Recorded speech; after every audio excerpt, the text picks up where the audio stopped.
Hello friends, कैसे हैं आप सब। उम्मीद करते हैं सब लोग अच्छे होंगे, खूब खुश होंगे, खूब पढ़ाई कर रहे होंगे और अपने कार्यों को करते हुए लगातार बेहतर बन रहे होंगे। आपके सामने जो चैलेंज है बीपीएससी 67 का, उसके लिए लगातार मेहनत कर रहे होंगे, खूब जम के पढ़ाई कर रहे होंगे। तो आज बिल्कुल नए नए प्रश्नों को लेकर के 30 प्रश्न आपके लिए लेकर के आए हैं, जो आपके परीक्षा में निश्चित रूप से आपके लिए मददगार साबित होगा। उन प्रश्नों को आप अगर बनाते हैं और उनसे जुड़े हुए और भी इंफॉर्मेशन जो हम आप तक पहुंचाएंगे, उन सारी इंफॉर्मेशन को अगर आप एक जगह कलेक्ट करते हैं, लिखते हैं और एग्जाम के टाइम में उन्हें अगर आप रिवाइज करते हो, तो निश्चित रूप से आपका जो मार्क्स है वो साइंस में लगातार अपलिफ्ट करता जाएगा, बेहतर होते जाएगा। तो जितने सारे लोग ऑनलाइन लाइव आ चुके हैं वो सारे लोग अपने फ्रेंड्स तक वीडियो को शेयर कर देंगे। जिन तक वीडियो नहीं पहुंचा है, आपकी ये ड्यूटी है, सारे फ्रेंड्स तक वीडियो को शेयर कर दें। चैनल पर अगर नए हैं तो सब्सक्राइब कर दीजिए और अधिकांश लोगों तक, जो भी आपके फ्रेंड सर्किल के हैं, जो अलग अलग जो जीएस बेस्ड कॉम्पिटिटिव एग्जाम है उसकी तैयारी कर रहे हैं, उन सारे लोगों तक वीडियो को शेयर कर दीजिए। एक बार देखते हैं कौन कौन लोग जुड़ चुके हैं। सभी लोगों को गुड इवनिंग, सभी लोगों को गुड इवनिंग। प्रैक्टिस के लिए आप लोग घटना चक्र का बुक फॉलो कर सकते हैं, उसमें जो प्रीवियस ईयर क्वेश्चन का कलेक्शन है वो बढ़िया दिया हुआ है। सारे लोगों को गुड इवनिंग, राम राम, जय श्री राम, जय Shri Krishna, good evening, good evening, good evening. चलिए अब शुरू करते हैं आज का क्वेश्चन। गुड इवनिंग का सिलसिला यहीं पर रोकते हैं।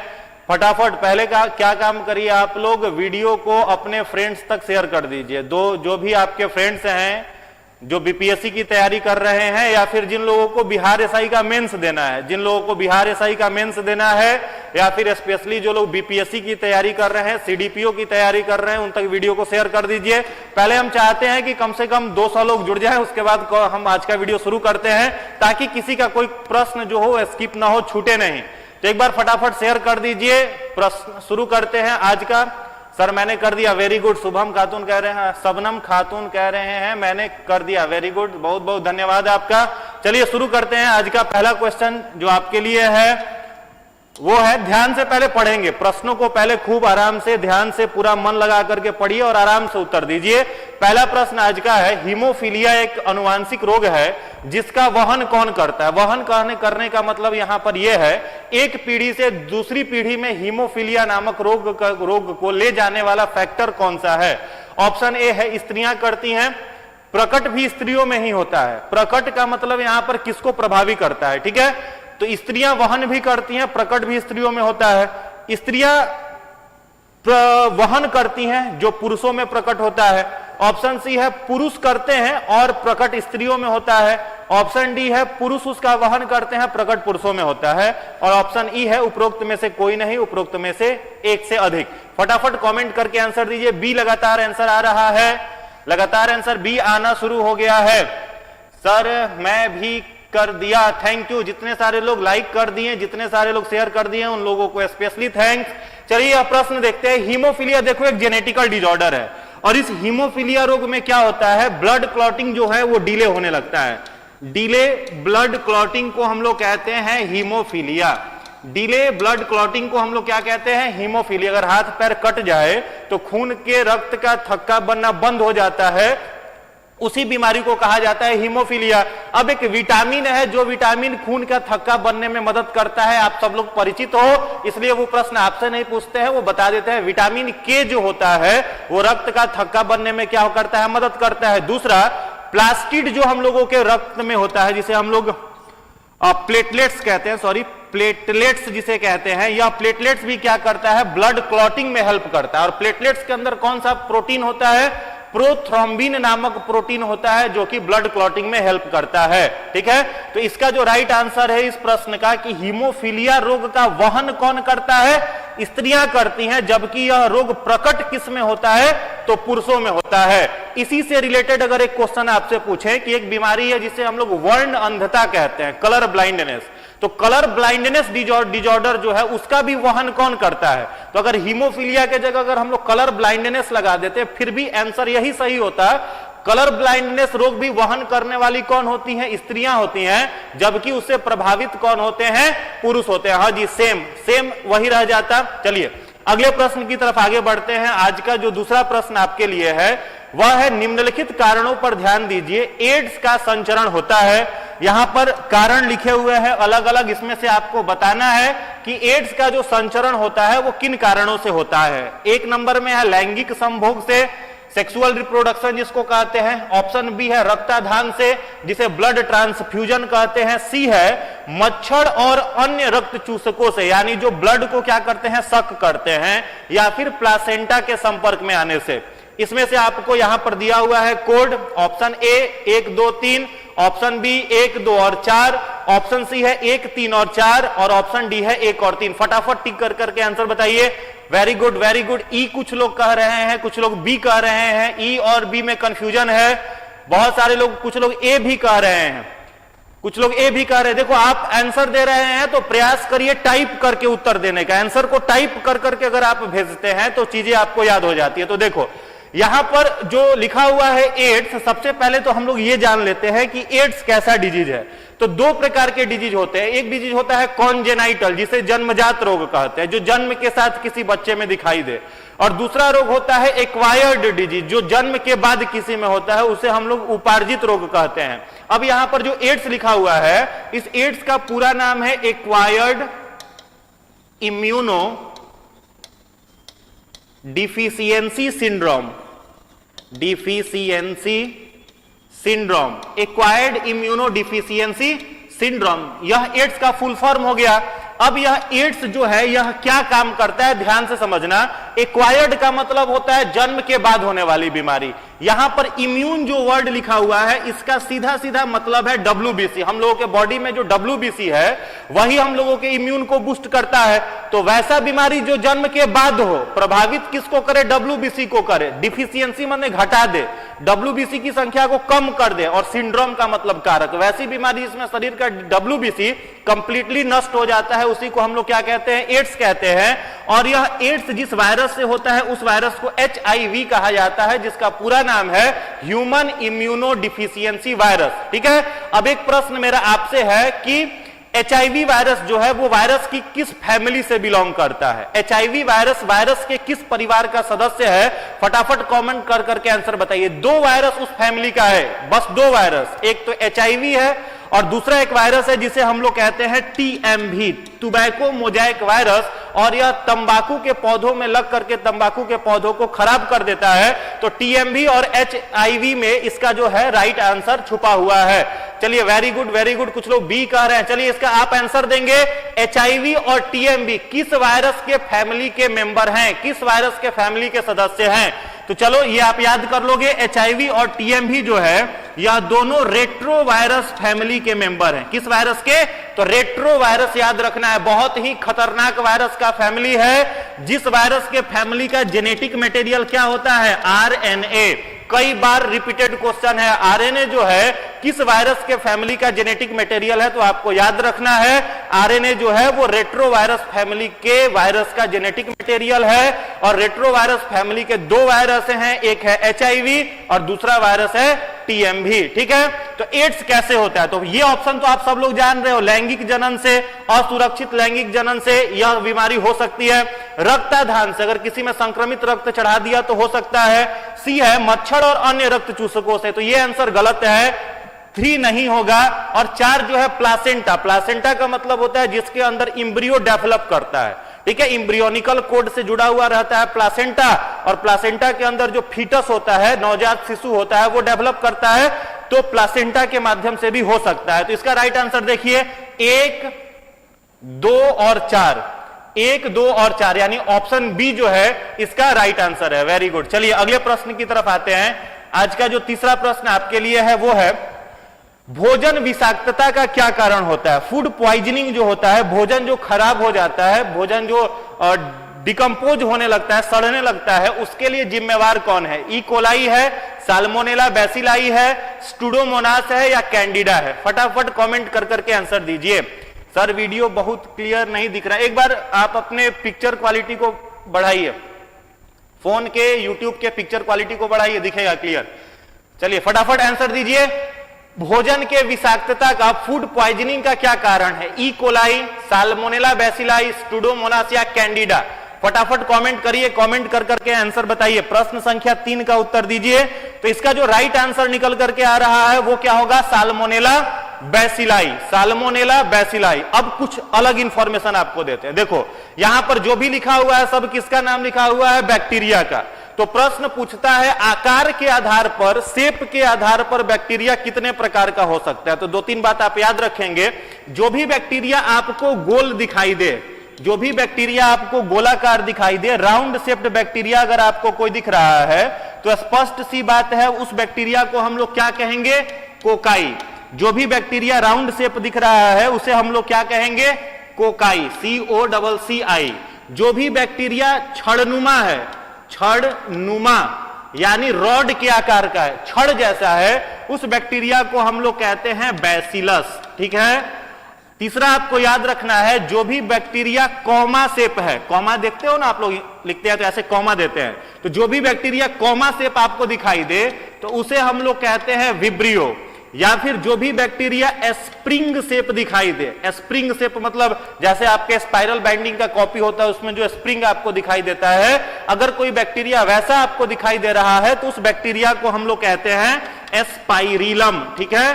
तो इतना इंफॉर्मेशन दिमाग में परमानेंट रखेंगे। गोल अगर बैक्टीरिया है तो कोकाई, अगर बैक्टीरिया छड़नुमा है, रॉड शेप्ड है तो बैसिलस, अगर बैक्टीरिया कॉमा शेप है तो उसे विब्रियो कहेंगे, अगर बैक्टीरिया स्प्रिंग शेप है तो उसे स्पाइरिलम कहेंगे। ठीक है।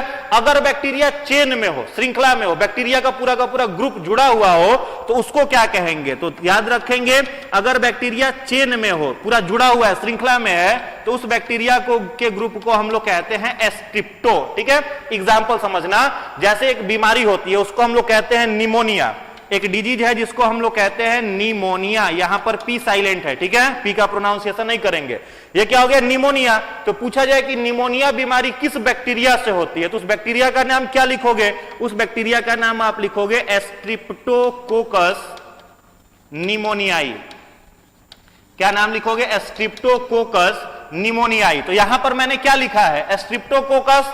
तो स्ट्रिप्टो का मतलब यह बैक्टीरिया चेन में होगा और इसका आकार कैसा होगा? तो कोकाई का मतलब गोलाकार, यानी गोलाकार बैक्टीरिया इस तरीके से चेन में होगा तो इसको बोलेंगे स्ट्रिप्टोकोकस।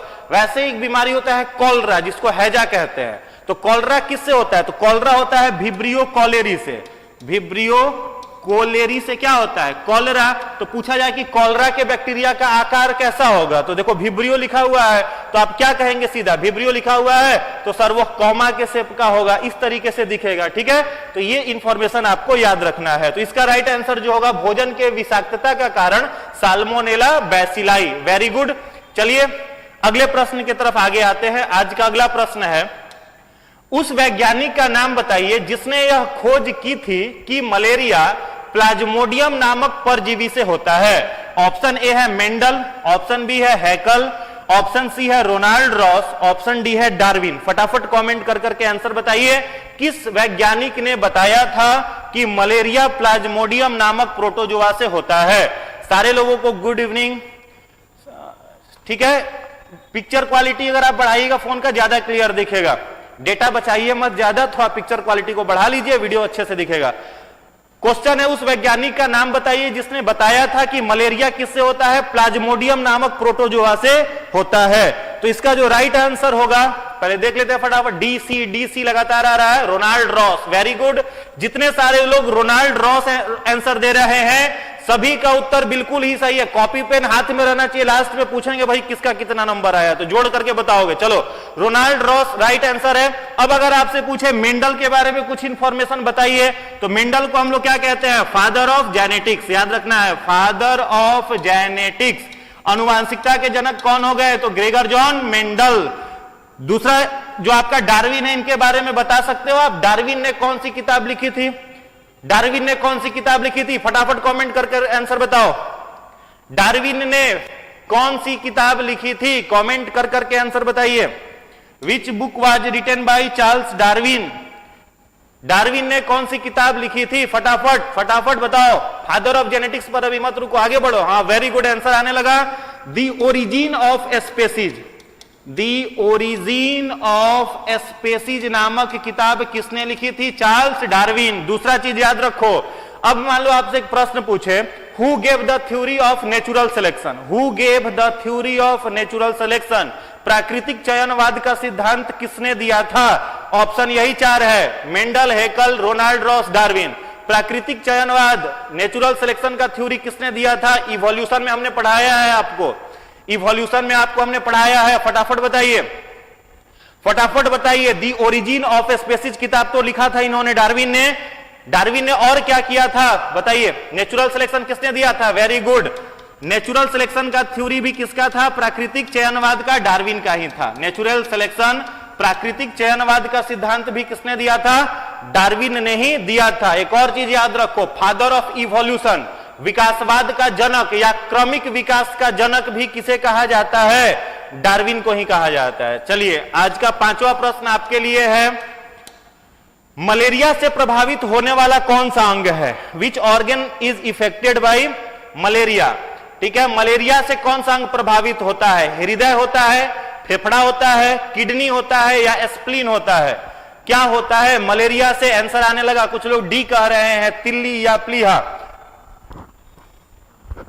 प्लीहा, फादर ऑफ इवोल्यूशन। चलिए इसका आंसर दीजिए, मलेरिया से हमारे शरीर का कौन सा अंग प्रभावित होता है? मलेरिया से अभी जितने सारे लोग जुड़े हुए हो, एक बार जम करके लाइक कर दो वीडियो को। नया नया बिल्कुल फ्रेश क्वेश्चन है, मजा आएगा पढ़ने में। चलो देखो, मलेरिया जो होता है, सबसे पहले अगर मान लो आपसे पूछे कि मलेरिया किससे होता है, बैक्टीरिया से, फंगस से, प्रोटोजोआ से, किससे होता है, तो क्या कहोगे? मलेरिया जो होता है वो किससे होता है? प्रोटोजोआ से। किससे होगा? प्रोटोजोआ से मलेरिया होगा, प्रोटोजोआ से।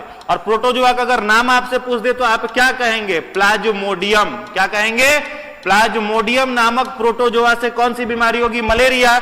अब आपसे पूछे कि यह प्लाज्मोडियम जो प्रोटोजोआ है वो किस मच्छर पर बैठ करके एक जगह से दूसरी जगह जाएगा, तो किस मच्छर से जाएगा? Female Anopheles mosquito. क्या होगा? फीमेल एनाफ्लीज मॉस्किटो, मॉस्क्विटो मच्छर पर बैठ करके यह प्लाज्मोडियम जो होता है आगे जाता है। याद रखना है, केवल फीमेल मॉस्किटो ही काटती है, ठीक है, मेल मॉस्किटो नहीं काटता। एक और क्वेश्चन आपके लिए है, डेंगू जो रोग है वो किस वायरस से होता है? डेंगू वायरस से होता है, कंफर्म हो ना? चलो हो तो ठीक है। डेंगू किस वायरस से होता है? फटाफट बताओ, डेंगू रोग किस वायरस से होता है? आज का क्वेश्चन आपके लिए है, डेंगू किस वायरस से होता है? कमेंट कर करके आंसर बताइए। तो देखो, डेंगू जो रोग है, लोकप्रिय बीमारी है, यह किस वायरस से होता है? तो फैल्बीराइबो वायरस। फैल्बीराइबो वायरस से कौन सी बीमारी होती है? डेंगू। डेंगू माने मत पूछा है किससे होता है, तो कहता है सब मच्छर से होता है। मच्छर से थोड़े होता है जी, किससे होता है? फैल्बीराइबो वायरस से क्या होता है? डेंगू। और ये वायरस किसके साथ बैठ करके उड़ता है? तो याद रखना है, फैल्बीराइबो जो वायरस होता है वो एडीज मच्छर पर बैठा रहता है। किस मच्छर पर? एडीज एग्जिप्टी, इस मच्छर का पूरा नाम है। एडीज एग्जिप्टी मच्छर पर बैठ करके फैल्बीराइबो वायरस उड़ता है और जिसको मच्छर काट लिया उसको हो जाता है डेंगू। और डेंगू रोग में ब्लड का क्या घटने लगता है? तो प्लेटलेट्स। ठीक है, वेरी गुड। चलिए, तो इसका जो राइट आंसर क्या हो जाएगा? कौन मलेरिया से प्रभावित होने वाला अंग कौन सा है? प्लीहा, जिसे स्प्लीन कहते हैं। ठीक है, बताए भी थे आप लोगों को कि आरबीसी बनता कहां? बोन मैरो में। डेड कहां पर होता है? इसी स्प्लीन में। आरबीसी 120 दिनों के बाद जो उसकी जीवन अवधि खत्म होती है तो वो जाकर के मर कहां पर जाता है? तो इसी प्लीहा में, स्प्लीन में डेड हो जाता है। चलिए, अगला प्रश्न है आपके लिए, मस्तिष्क तथा मेरुरज्जु, मेरुरज्जु को हम लोग कहते हैं स्पाइनल कॉर्ड, मेरुरज्जु को हम लोग कहते हैं स्पाइनल कॉर्ड। ठीक है, तो मस्तिष्क और स्पाइनल कॉर्ड पर चढ़ी हुई झिल्ली में अगर सूजन आ जाए तो व्यक्ति कौन सी बीमारी से प्रभावित होता है? चलिए फटाफट आंसर बताइए, कमेंट करिए, आंसर बताइए, फटाफट आंसर बताइए। मस्तिष्क तथा मेरुरज्जु पर चढ़ी झिल्ली में सूजन आ जाने पर कौन सा रोग होता है? ल्यूकेमिया, पैरालिसिस, स्क्लेरोसिस और मेनिंजाइटिस। चलिए, डी डी डी लगातार डी आने लगा। Very good, very good. जितने सारे लोग डी आंसर दे रहे हैं सभी का उत्तर बिल्कुल ही सही है। हाँ, नीट के लिए भी कुछ कुछ प्रश्न इसमें से इंपॉर्टेंट हो सकता है, सारे प्रश्न नहीं। नीट के लिए कुछ प्रश्न इसमें से इंपॉर्टेंट है, सभी नहीं। अगर आप देखते हो तो ये वीडियो आपके लिए भी फ्रूटफुल है, कोई दिक्कत नहीं है। चलिए फटाफट कमेंट करिए, मस्तिष्क और मेरुरज्जु पर चढ़ा हुआ जो मेम्ब्रेन होता है उस मेम्ब्रेन को में अगर सूजन आ जाए तो कौन सी बीमारी हो जाती है? मेनिंजाइटिस। अब समझो कॉन्सेप्ट क्या है, इसके पीछे का कॉन्सेप्ट क्या है। देखो, ब्रेन जो होता है, मान लो यहां पर हम लोगों का ब्रेन है, तो मनुष्य का जो नर होता है, मेल होता है, उस मेल के मस्तिष्क का औसत भार कितना होता है जी? 1400 ग्राम। और फीमेल जो होती है उसके मस्तिष्क का औसतन भार कितना होता है? 1350 ग्राम। अभी मत दिमाग लगाना कि 50 ग्राम बुद्धि कम है, ठीक है। ये क्या हो गया? ब्रेन का वजन हो गया। मनुष्य का ब्रेन बाहर से कितने हड्डियों से घिरा हुआ रहता है? तो 8 हड्डियों के एक बक्से के अंदर बंद रहता है। बाहर से 8 हड्डियां होती है और उस 8 हड्डियों के अंदर क्या पाया जाता है? हमारा आपका ब्रेन पाया जाता है। और इन हड्डियों को क्या कहते हैं? तो इस हड्डियों को कहते हैं क्रैनियम। क्या कहते हैं? क्रैनियम, ठीक है। तो ये बाहर से मान लो 8 हड्डियां हैं, तो इस हड्डियों के ग्रुप को क्या कहेंगे? क्रैनियम। अब इस ब्रेन और क्रैनियम के बीच में ध्यान से समझिएगा, इस ब्रेन और क्रैनियम के बीच में 3 अलग अलग परत पाया जाता है, 3 अलग अलग मेम्ब्रेन पाया जाता है, जिसमें सबसे बाहरी मेम्ब्रेन को हम लोग ड्यूरामेटर कहते हैं। क्या कहते हैं? ड्यूरामेटर। हिंदी इंग्लिश नाम एक ही है, ड्यूरामेटर कहेंगे। बीच वाले परत को हम लोग आर्किनॉइड कहेंगे, ठीक है। और सबसे अंदर वाला जो मेम्ब्रेन है इसको कहते हैं पियामेटर, ठीक है। और इन तीनों के बीच में एक लिक्विड पाया जाता है जिसे कहते हैं सेरिब्रोस्पाइनल फ्लूइड। अब एक वायरस है, पूछा जाए आपसे मेनिंजाइटिस रोग किस वायरस से होता है? तो वायरस का नाम है इंटेरो वायरस। वायरस का नाम क्या है? Intero virus. यह इंटेरो वायरस जब इन झिल्लियों को, इन तीन जो झिल्ली देख रहे हो, इनको संक्रमित कर देता है, तो इसी बीमारी को क्या कहते हैं हम लोग? मेनिंजाइटिस कहते हैं। Very good. जितने सारे लोगों ने डी आंसर टिक किया है सभी लोगों का सही है। चलिए अगले प्रश्न पर आते हैं। ये इंफॉर्मेशन याद रखोगे, इंपॉर्टेंट है, पूछता है, कई बार पूछा है, मेनिंजाइटिस रोग किस वायरस से होगा? इंटेरो वायरस से होगा। चलिए अगले प्रश्न की तरफ आते हैं। आज का 7वां प्रश्न है, निम्नलिखित कथनों में से कौन सही है? अच्छे से पढ़िए, उसके बाद उत्तर दीजिए। फटाफट प्रश्न पढ़िए, उसके बाद आंसर दीजिए। निम्नलिखित कथनों में से कौन सही है?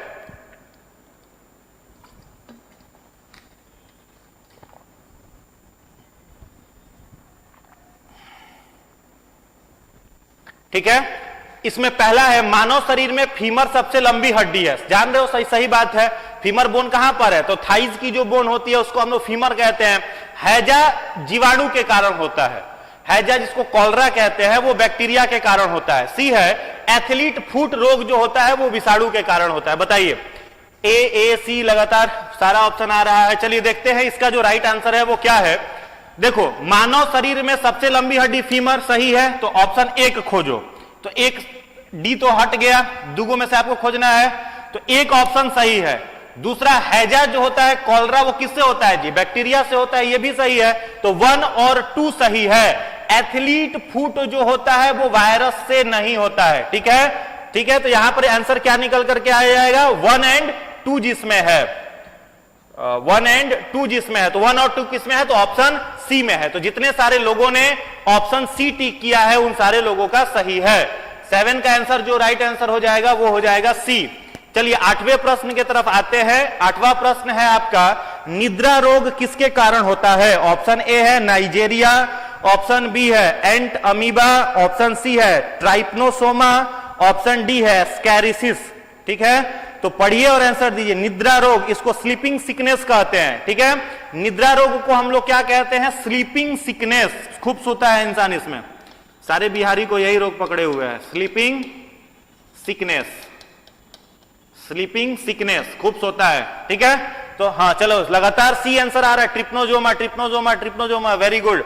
ट्रिप्नोजोमा, ट्रिप्नोजोमा, जितने सारे लोग ट्रिप्नोजोमा कह रहे हैं सभी का आंसर सही है। जितने सारे लोग ट्रिप्नोजोमा कह रहे हैं सभी का आंसर बिल्कुल ही सही है। अब एक और इंफॉर्मेशन देखो, निद्रा रोग एक मक्खी से फैलता है, ठीक है। एक मक्खी है जो कि इस ट्रिप्नोजोमा को एक जगह से दूसरे जगह पर लेकर के जाती है, ट्रांसमिट करती है। उस मक्खी का नाम याद रखोगे, सीसी फ्लाई। मक्खी का क्या नाम है?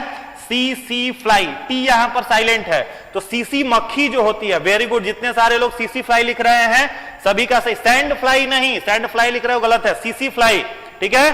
सीसी मक्खी जो है वो इस ट्रिप्नोजोमा को एक जगह से दूसरे जगह पर लेकर के आती है और लेकर के ट्रांसमिट करती है।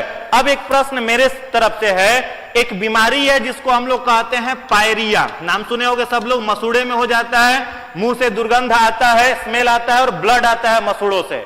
तो पायरिया जो रोग है वो किससे होता है? ऑप्शन आपके पास यही 4 है, नाइजीरिया, एंटमीबा, ट्रिप्नोसोमा और एस्कैरिया।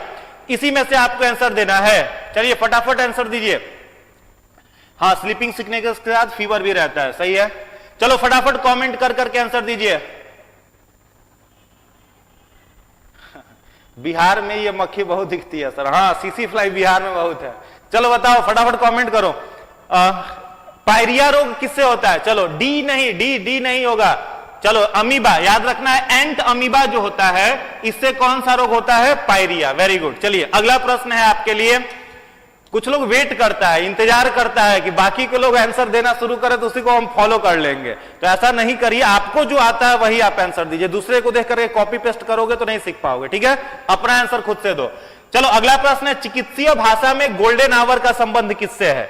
चिकित्सीय भाषा में गोल्डन आवर का संबंध किससे है? फटाफट कमेंट करिए। हार्ट अटैक आने लगा, कुछ लोग बी कह रहे हैं। निकिता कुमारी करे सर क्लियर नहीं दिख रहा है। मोबाइल का पिक्चर क्वालिटी बढ़ाइए, दिखेगा। मोबाइल का पिक्चर क्वालिटी बढ़ाइए। आप लोग नेट बचाने के फेर में रहते हैं तो कहां से दिखेगा? चलिए थोड़ा पिक्चर क्वालिटी को जूम करिए, दिखेगा, क्लियर है। चिकित्सीय भाषा में गोल्डन आवर का संबंध किससे है? रक्त के अंतिम चरण से, गर्भ में शिशु के जानकारी से, हृदयाघात से, या वास्तव में बच्चे के जन्म लेने से? तो इसका जो राइट आंसर होगा वो हार्ट अटैक होगा, ठीक है?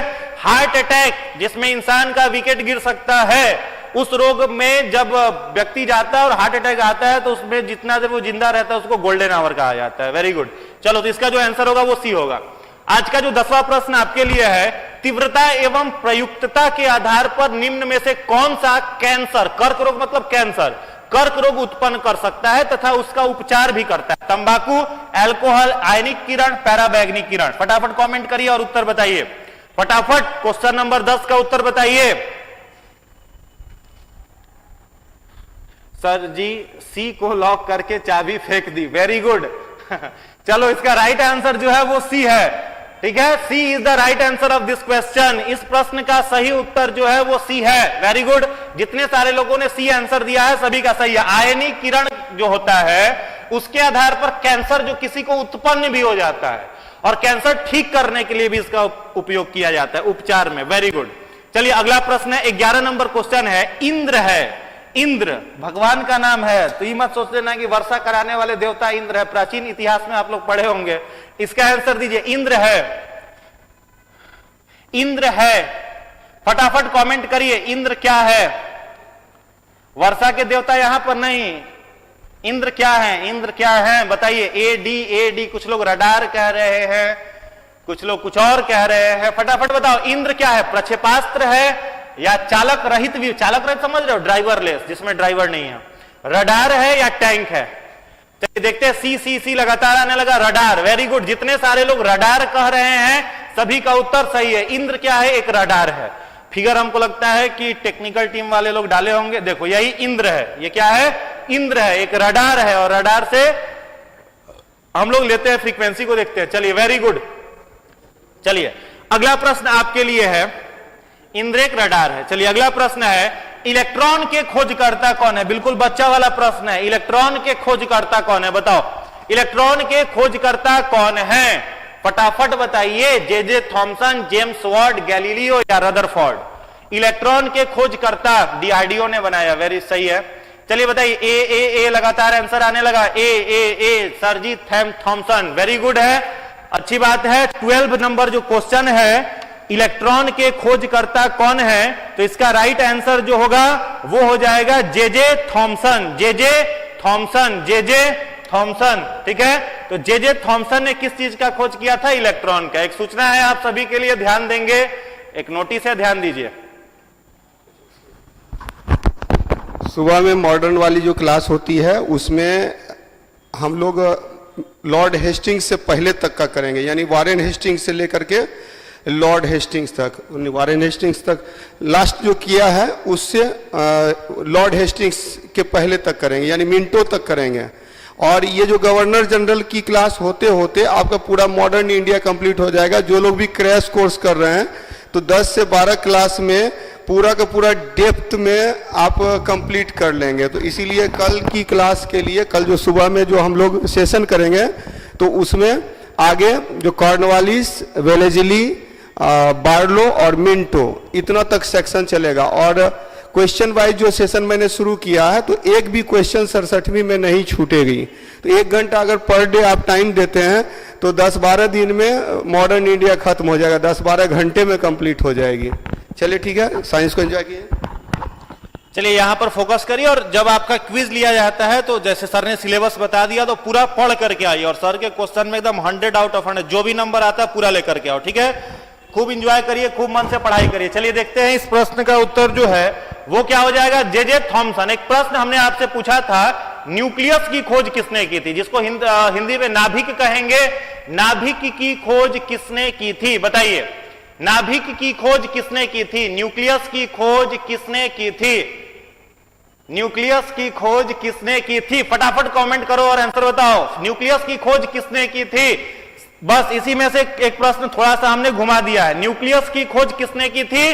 तो अगर आपसे पूछा जाए न्यूक्लियस के बारे में तो क्या बोलेंगे, रदरफोर्ड। न्यूक्लियस की खोज किसने की थी, रदरफोर्ड ने। और इन्हीं रदरफोर्ड ने अल्फा स्कैटरिंग मॉडल भी दिया था। कौन सा मॉडल, अल्फा स्कैटरिंग मॉडल। और इस अल्फा स्कैटरिंग मॉडल में उन्होंने प्लेटियम से अल्फा किरण निकाल करके एक सोने के पतले चादर से पेनिट्रेट कराया था और उसके बारे में अलग अलग इंफॉर्मेशन दिया था और न्यूक्लियस का खोज किया था। चलिए अगला प्रश्न आपके लिए है, अगला प्रश्न है, परमाणु के नाभिक का आकार होता है, ठीक है।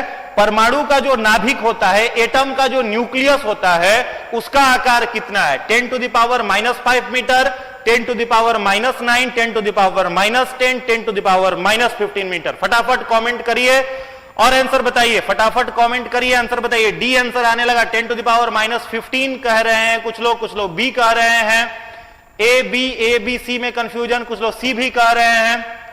बताना है, फटाफट बताइए, सारे लोग कमेंट करिए और टाइप कर करके बताइए कि परमाणु के नाभिक का आकार क्या होता है। प्रश्न संख्या 13 का उत्तर क्या होगा। तो प्रश्न संख्या 13 का जो राइट आंसर होगा, परमाणु के नाभिक का आकार आपको इसमें बताना है, तो इसका जो राइट आंसर होगा वो 10 to the power -15। जितने सारे लोग डी कह रहे हैं, वेरी गुड, सबका आंसर सही है। 10 to the power -15 is the right answer of radius of the nucleus with in an atom. एक एटम के अंदर में जो न्यूक्लियस होता है उसका रेडियस जो होता है वो 10 to the power -15 होता है। और इसको मेजरमेंट किसमें किया जाता है, तो याद रखोगे 10 to the power -15 metre is equal to 1 fermi. क्या होता है, फर्मी। नाभिक के त्रिज्या को हम लोग किसमें मापते हैं, फर्मी में मापते हैं। किसमें मापते हैं, फर्मी में मापते हैं। तो एक प्रश्न और बताइएगा, एटम का रेडियस बताइए। ये तो नाभिक का हो गया, एटम का। परमाणु का रेडियस बताइए, परमाणु का रेडियस बताइए। फर्मी मीटर सही है। परमाणु का रेडियस बताइए, परमाणु का रेडियस। जितने सारे लोग जुड़े हुए हैं बताइए कि एटम का जो रेडियस होता है वो क्या होता है, परमाणु का रेडियस। परमाणु का रेडियस बताएं तो देखो, एटम का जो रेडियस होता है वह कितना होता है, 10 to the power -10 मीटर, जिसका वैल्यू कितना होगा, 1 एंगस्ट्रम। क्या होगा, 1 एंगस्ट्रम। एटम के रेडियस को किसमें मापते हैं, एंगस्ट्रम में। और नाभिक के, न्यूक्लियस के रेडियस को हम लोग किसमें मापते हैं, फर्मी में। तो न्यूक्लियस का radius 10 to the power -15 metre, 1 fermi. और एटम का जो रेडियस है वो 10 to the power -10 metre, 1 angstrom. ठीक है, चलिए अगला प्रश्न है आपके लिए 14। जवाब दीजिए, परमाणु में कौन से मूल कण समान संख्या में होते हैं, प्रोटॉन न्यूट्रॉन, इलेक्ट्रॉन प्रोटॉन, या फिर न्यूट्रॉन तथा इलेक्ट्रॉन, या फिर ऑप्शन डी इलेक्ट्रॉन प्रोटॉन और न्यूट्रॉन। फटाफट कमेंट करिए और उत्तर दीजिए। सी आंसर आने लगा, 10 to the power 9, कुछ लोग 10। चलिए अब आगे बढ़िए, नया क्वेश्चन आपके लिए आ चुका है। चलिए इस प्रश्न का उत्तर देंगे। जितने सारे लोग जुड़ चुके हैं, अगर नया इंफॉर्मेशन कुछ आपको मिल रहा है तो वीडियो को जरूर लाइक कर देंगे। जितने सारे लोग देख रहे हैं, अगर नया इंफॉर्मेशन मिल रहा है तो वीडियो को लाइक कर दे। चलिए देखिए, परमाणु में किसकी किसकी संख्या समान होती है, फटाफट कमेंट कर करके आंसर बताइए। किसकी किसकी संख्या जो होगी वो समान होगी, किसकी किसकी संख्या जो होगी वो समान होगी। तो सब लोग इसका आंसर जान रहे होंगे, वेरी गुड। न्यूट्रॉन नहीं जी, इलेक्ट्रॉन और प्रोटॉन। ठीक है, एटम के आउटर ऑर्बिट में पाया जाने वाला जो लगातार घूम रहा है बेचारा इलेक्ट्रॉन, उसकी संख्या, और प्रोटॉन की संख्या जो कि न्यूक्लियस के अंदर है, जो न्यूक्लियस को पॉजिटिव बना करके रखता है, इन दोनों की संख्या क्या होती है, समान होती है। तो राइट आंसर क्या हो जाएगा, बी। चलिए अगला प्रश्न आपके लिए है question 15। Uranium 238, atomic mass 238, atomic number 92 में न्यूट्रॉन की संख्या बतानी है। फटाफट कमेंट करिए और बताइए, न्यूट्रॉन की संख्या निकालनी है, बताइए। एक यूरेनियम है जिसका एटॉमिक मास जो है वो दिया हुआ है, एटॉमिक नंबर भी दिया हुआ है। इसमें आपसे पूछा जा रहा है न्यूट्रॉन की संख्या निकालिए। न्यूट्रॉन की संख्या आपको निकालना है यूरेनियम 238 में। यूरेनियम 238 में फटाफट न्यूट्रॉन की संख्या बताइए, न्यूट्रॉन की संख्या बताइए। तो देखो, न्यूट्रॉन की संख्या बताने के लिए आपको क्या करना है, 238 से 92 को क्या करना है, घटा देना है। तो यहां पर क्या हो जाएगा, यहां पर हो जाएगा 6, यहां पर क्या हो जाएगा 4 हो जाएगा, और यहां क्या हो जाएगा 1, 146। तो यूरेनियम 238 92 में न्यूट्रॉन की संख्या कितनी हो जाएगी, 146। जितने सारे लोग ए आंसर कर रहे हैं सभी का उत्तर बिल्कुल ही सही है, 146 जो हो जाएगा। इसमें न्यूट्रॉन की संख्या निकालना बहुत आसान है। कोई भी आपको एलिमेंट दिया होगा तो उसका एटॉमिक मास, एटॉमिक नंबर दिया रहता है, एटॉमिक मास एटॉमिक नंबर को घटा दीजिए, निकल जाएगा, तो 146। चलो अगला प्रश्न है, अगला क्वेश्चन है, परमाणु बम के आविष्कारक कौन है? परमाणु बम का आविष्कार किसने किया था? Madam Curie, Pierre Curie, Otto Hahn, Albert Einstein.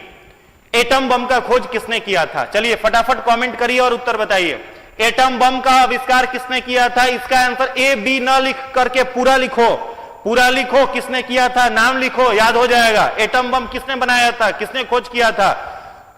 Atom bomb का खोज किसने किया था? सी लिखने से काम नहीं चलेगा, सी लिखने से काम नहीं चलेगा, लिखना होगा, पूरा टाइप करिए तो मजा आएगा।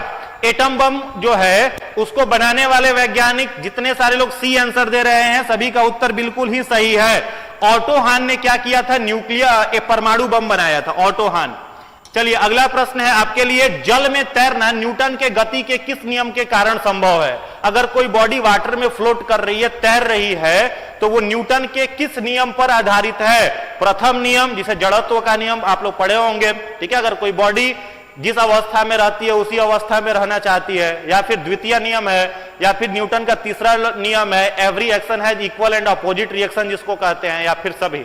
न्यूटन के किस नियम पर? आंसर आने लगा सी सी सी, थर्ड, लगातार आंसर आ रहा है, वेरी गुड। जितने सारे लोग न्यूटन थर्ड लॉ आंसर दे रहे हैं, सी आंसर दे रहे हैं, सभी का उत्तर बिल्कुल ही सही है। पानी में अगर कोई वस्तु तैर रही है तो वो न्यूटन के तीसरे नियम पर आधारित। जैसे आगे आप तैर रहे हो, पानी में तैरना है तो आप किधर बल लगाते हो? आगे के तरफ, और पानी उतना ही बल कहां लगाता है? पीछे के तरफ। यही न्यूटन का है, प्रत्येक क्रिया के विपरीत प्रतिक्रिया बराबर तथा विपरीत दिशा में होती है। Every action has equal and opposite reaction, ठीक है। तो ये न्यूटन का तीसरा नियम है। अगला प्रश्न है आपके लिए 18 नंबर क्वेश्चन, आंसर दीजिए।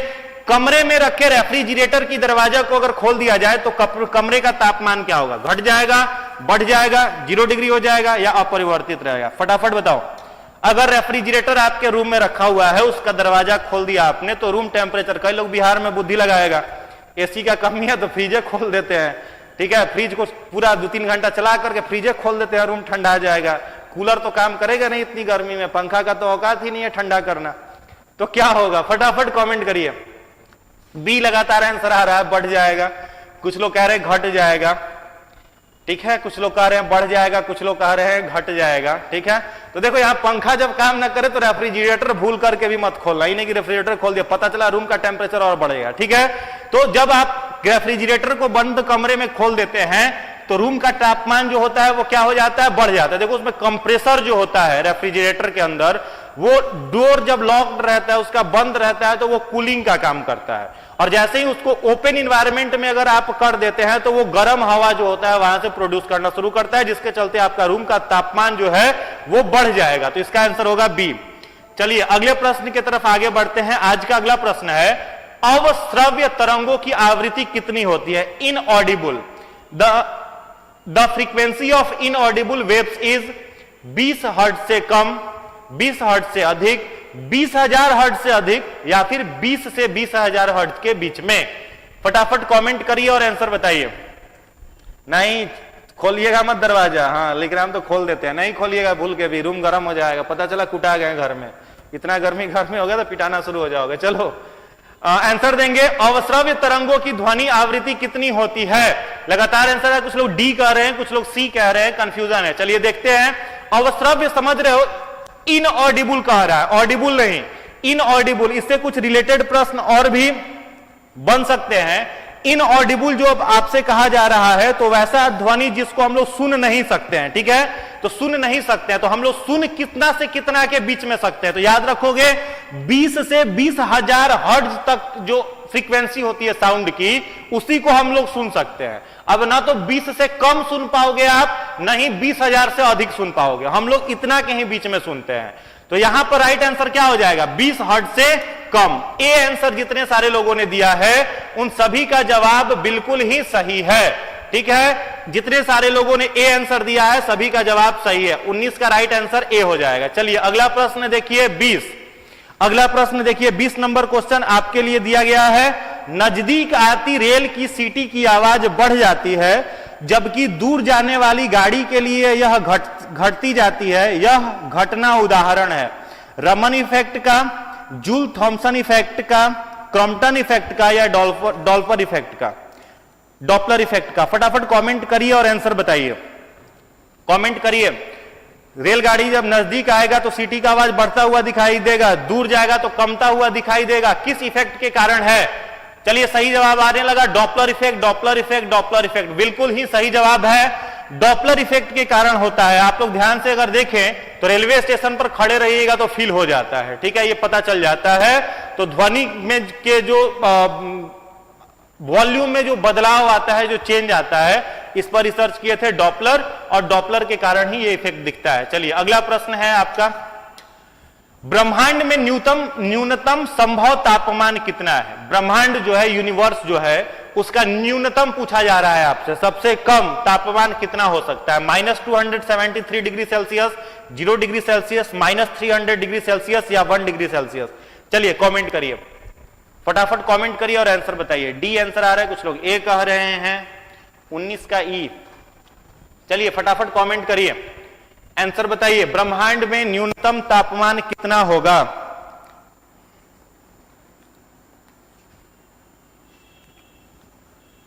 फटाफट कमेंट करिए, कितना होगा? 273, -273। जितने सारे लोग ए कह रहे हैं, ए कह रहे हैं, सभी का जवाब सही है। ए जितने लोग कह रहे हैं सभी का आंसर सही है। चलिए अगला प्रश्न देखते हैं, इंजाइम क्या होते हैं? इंजाइम्स जो होते हैं वे क्या होते हैं? सूक्ष्म जीव होते हैं, प्रोटीन होते हैं, कार्बनिक यौगिक होते हैं, या फफूंद होते हैं? इंजाइम्स क्या होते हैं? इंजाइम्स क्या होते हैं? इंजाइम्स क्या होते हैं? आंसर बताना है। सूक्ष्म बैक्टीरिया होते हैं, या प्रोटीन होते हैं, या अकार्बनिक यौगिक होते हैं, या फफूंद होते हैं? तो आप लोग पढ़े होंगे एक definition, all enzymes are protein. जितने भी इंजाइम्स होते हैं सभी क्या होते हैं? प्रोटीन होते हैं, लेकिन सारे के सारे प्रोटीन इंजाइम नहीं होते हैं। तो ये क्या हो जाएगा? इंजाइम्स क्या होते हैं? प्रोटीन। जितने सारे लोग बी आंसर कर रहे हैं सभी का उत्तर सही है। चलिए अगला प्रश्न है, सूची 1 को सूची 2 के साथ मिलाना है और नीचे कूट दिया गया है, उसका प्रयोग करके सही आंसर बताना है। सूची ए है vitamin C anaemia, vitamin A anaemia, C rickets, vitamin B12 scurvy, vitamin D रतौंधी। नीचे ये दिया हुआ है, इससे आपको मैच करना है। चलिए फटाफट ध्यान से पढ़िए और आंसर बताइए, फटाफट कमेंट करिए, पहले पढ़िए क्वेश्चन को ध्यान से और आंसर बताइए। 4123 4123 गौरव पाठक कह रहे हैं 4123। चलिए देखते हैं क्या आंसर होगा इसका। चलिए आंसर बताइए, फटाफट फटाफट आंसर बताइए, मैच करिए और आंसर बताइए, फटाफट मैच करिए, आंसर बताइए। देखो इसका जो राइट आंसर होगा, चलो आगे आंसर देखिए, इसका जो राइट आंसर होगा वो होगा बी। इसका जो राइट आंसर है वो क्या हो जाएगा? सॉरी, इसका जो राइट आंसर है वो क्या हो जाएगा? वो हो जाएगा बी। अब कैसे, वो ध्यान से देखिएगा। देखिए इसमें आपको मैच करना है। विटामिन ए जो है, पहले देखिए ऑप्शन ए, तो ए का क्या दे रहा है? 4। तो विटामिन ए से कौन सा रोग होता है? रतौंधी, जिसको नाइट ब्लाइंडनेस हम लोग कहते हैं। क्या कहते हैं? नाइट ब्लाइंडनेस, रात में दिखाई नहीं देता। उसके बाद है विटामिन B12, तो विटामिन B12 से क्या होता है? एनीमिया नामक रोग होता है, ठीक है। उसके बाद है आपका ऑप्शन सी है विटामिन सी, तो विटामिन सी से कौन सा रोग होता है? स्कर्वी नामक रोग होता है। उसके बाद है आपका नेक्स्ट विटामिन डी, तो विटामिन डी से कौन सा रोग हो जाएगा आपका? तो विटामिन डी से हो जाएगा रिकेट्स। तो जितने सारे लोगों ने बी आंसर, बी कूट टिक किया है, सभी का जवाब सही है। चलिए अगला प्रश्न है,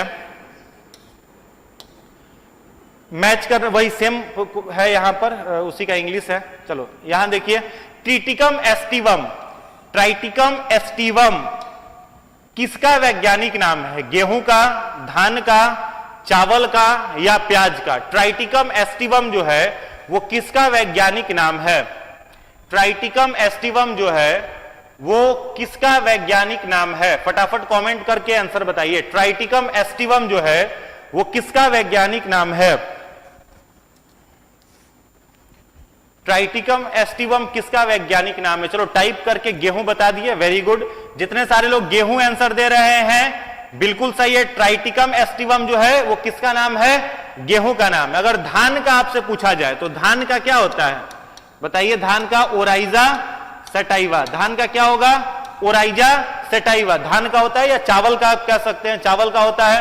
प्याज का जो बोटेनिकल नेम है वो है एलियम सीपा, एलियम सीपा, ठीक है। प्याज का क्या होता है? Allium cepa. चलिए गेहूं का क्या हो जाएगा? ट्राइटिकम एस्टिवम, धान का ओराइजा सेटाइवा, प्याज का एलियम सीपा। अगला प्रश्न है,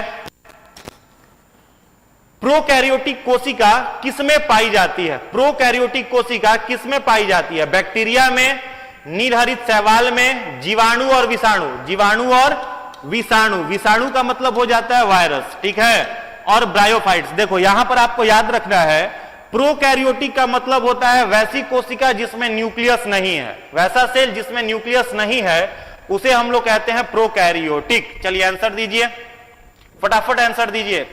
कुछ लोग नीलहरित शैवाल कह रहे हैं, कुछ लोग बी कह रहे हैं। चलिए इसका आंसर देखते हैं। इसका जो राइट आंसर है, देखो ध्यान दोगे, बैक्टीरिया तो सीधी सी बात है, बैक्टीरिया आपका क्या होता है? प्रोकैरियोटिक, उसमें कोई केंद्रक, कोई न्यूक्लियस नहीं है।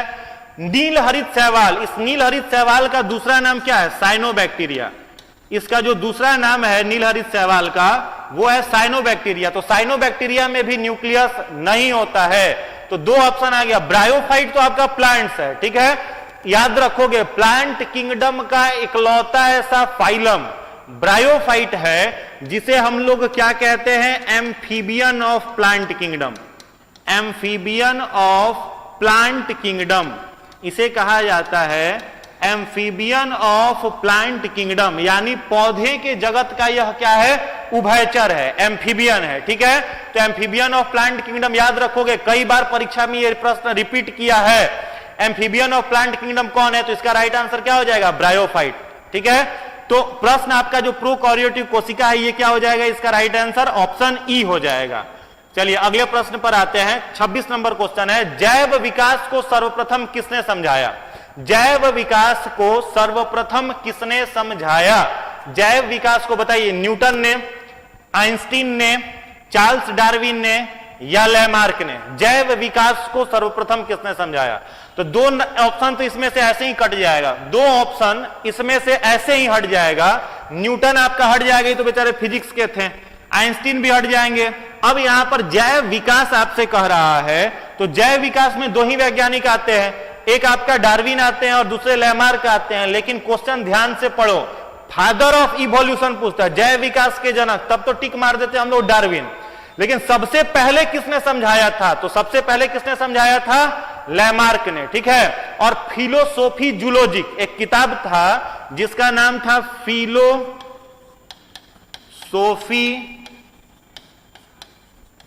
जूलॉजिक, ठीक है। तो फिलोसोफिक जूलॉजिक नामक पुस्तक भी किसने लिखा था? तो लैमार्क ने ही लिखा था। किस चीज पर? विकासवाद पर लिखा था। और लैमार्क ने जो थ्योरी दिया था उस थ्योरी का नाम आप याद रखेंगे, use and disuse organ theory. Use and disuse organ theory जो था वो किसका दिया हुआ था? लैमार्क का ही दिया हुआ था, ठीक है। लैमार्क नहीं बता, जैसे हम लोग पहले क्या थे? क्रो-मैग्नन एप थे, तो क्रो-मैग्नन एप थे तो जो लोअर जॉ है वो हम लोगों का आगे निकला हुआ था, पूंछ था इंसानों में, शरीर पर बड़े बड़े बाल थे, जो वर्टिब्रल कॉलम है वो जंगली जानवरों की तरह से था, हाथ का भी उपयोग हम लोग चलने में करते थे, तो कैसे वो अंग हमारे शरीर से समाप्त हुए? चाहे जो जिराफ है उसका गर्दन शॉर्ट नेक वाला वो एनिमल था, उतना लंबा उसका गर्दन नहीं था, तो किन कारणों से उसके गर्दन की लंबाई बढ़ गई? ये सारा चीज किसने बताया था? तो लैमार्क ने बताया था। चलिए अगले प्रश्न की तरफ आगे आते हैं। आज का 27 नंबर क्वेश्चन है, निम्नलिखित में से कौन मछली नहीं है? निम्नलिखित में से कौन मछली नहीं है? चलिए फटाफट बताइए, निम्नलिखित में से कौन मछली नहीं है?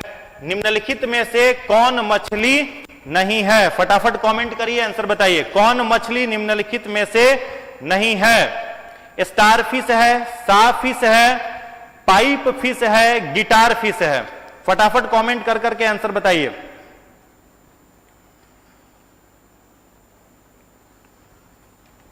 इनमें से कौन मछली नहीं है? देखो फिश लिखा हुआ है तो कंफ्यूज मत होइएगा, फिश लिखा है तो कंफ्यूज, वेरी गुड, सही आंसर आ गया। इसका जो राइट आंसर होगा वो क्या हो जाएगा? Star fish.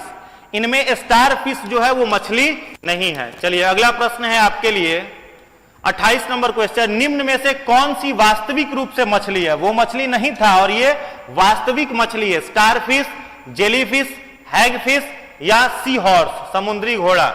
चलिए फटाफट कमेंट करिए और आंसर बताइए। फटाफट कमेंट करिए, आंसर बताइए। निम्नलिखित में से कौन वास्तविक रूप से मछली है? स्टार फिश, जेली फिश, हैग फिश या सी हॉर्स? या सी हॉर्स, आंसर बताइए।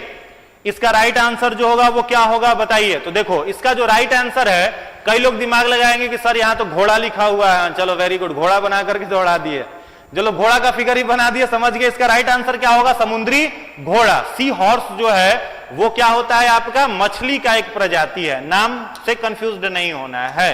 चलिए अगला प्रश्न जो है वह है, निम्नलिखित में से किस जीव का रक्त सफेद होता है? निम्नलिखित में से किस जीव का रक्त सफेद होता है? ऑप्शन ए है छिपकली, ऑप्शन बी है तिलचट्टा, ऑप्शन बी है घरेलू खटमल, ऑप्शन डी है मच्छर। किसका रक्त सफेद होता है बताइए? डी आंसर, कुछ लोग डी कह रहे हैं, ए बी सी। अच्छा पिछले वाला आंसर आप लोग दे रहे हैं अभी तक। चलिए बताइए इसका,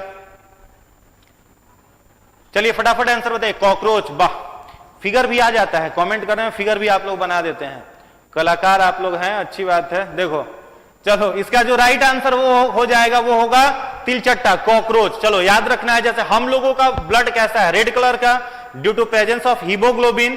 इसका रक्त सफेद रंग का है, किस कारण से है? तो याद रखोगे हीमोसियानिन। क्या होता है इसमें? हीमोसियानिन नामक पिगमेंट होता है, जिसके चलते उसका रक्त कैसा होता है? सफेद रंग का होता है। चलिए अगला प्रश्न है और लास्ट क्वेश्चन आज का है, मिर्च की तीक्ष्णता का क्या कारक है? मिर्च हम लोग खाते हैं तो वो तीखा लगता है, उसका कारण क्या है? ऑप्शन ए है लाइकोपिन, ऑप्शन बी है कैप्सेसिन, ऑप्शन सी है कैरोटीन, ऑप्शन डी है एंथ्रोसाइनिन।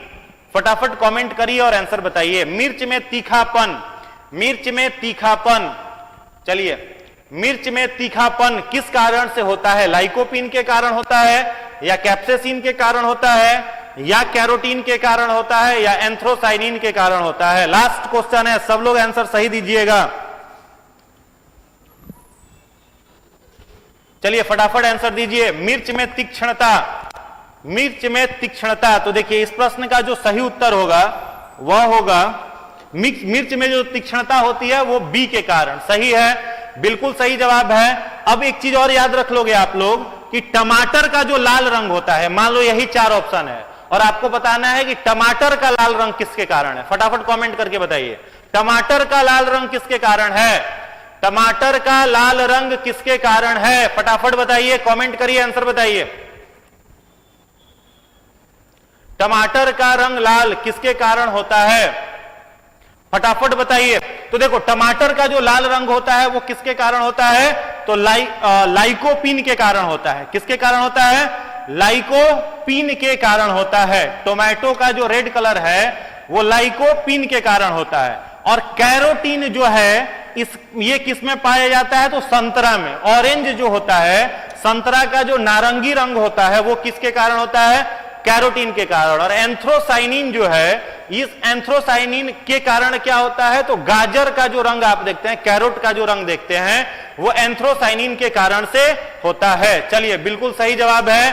तो किसका कितना नंबर आया आप लोग कमेंट कर करके सही जो आपका आंसर है वो हमको शेयर कर देंगे, हमको बता देंगे। जितना नंबर आया फटाफट कमेंट करिए और आंसर बताइए। और डेली अपने साथ जो आपका सेशन चल रहा है साइंस का, उस सेशन के साथ जुड़ते जाइए, एंजॉय करते रहिए और लगातार नया नया नंबर ले आइए। खूब मन लगा करके पढ़िए। इन्हीं शुभकामनाओं के साथ आज के सेशन को समाप्त करते हैं। चलते चलते दो शब्द आपके लिए बताना चाहेंगे कि कभी भी कठिन परिश्रम का कोई विकल्प नहीं है। कठिन परिश्रम ही सफलता की कुंजी है। लगातार हार्ड वर्क करते रहिए, खूब मन लगा करके पढ़िए और द्वितीय लक्ष्य आपका नहीं है, ऐसा लक्ष्य आप लेकर के चल रहे हैं जिसमें प्रत्येक वर्ष कई सारे लोग, सैकड़ों की संख्या में लोग सफल होते हैं। जब वो सफल हो गए तो उन्हीं के रास्ते पर चल करके हम आप भी सफल हो सकते हैं और बहुत कम समय में सफलता को हासिल किया जा सकता है। कभी भी कोई आलोचना करे, कोई आपकी निंदा करे, कोई कहे तुमसे नहीं होगा, निगेटिव। अब कई सीनियर आपसे मिलकर के कहते होंगे तुम्हारा तो नहीं होगा, आप उनसे कहिए भाई आप सीनियर सुपर सीनियर बनते जा रहे हैं तो आप में भी तो कुछ कमी होगी। तो चलते चलते दो शब्द आपके लिए, टूटी हुई टहनी ही पतवार बनती है, चिंगारी भड़क कर ही अंगार बनती है, रौंदी गई हो बेबस समझकर जिस मिट्टी को, वही मिट्टी एक दिन ऊंची मीनार बनती है। बहुत बहुत धन्यवाद, बहुत बहुत शुक्रिया। वीडियो अच्छा लगा हो तो जम करके लाइक करें, फ्रेंड्स तक शेयर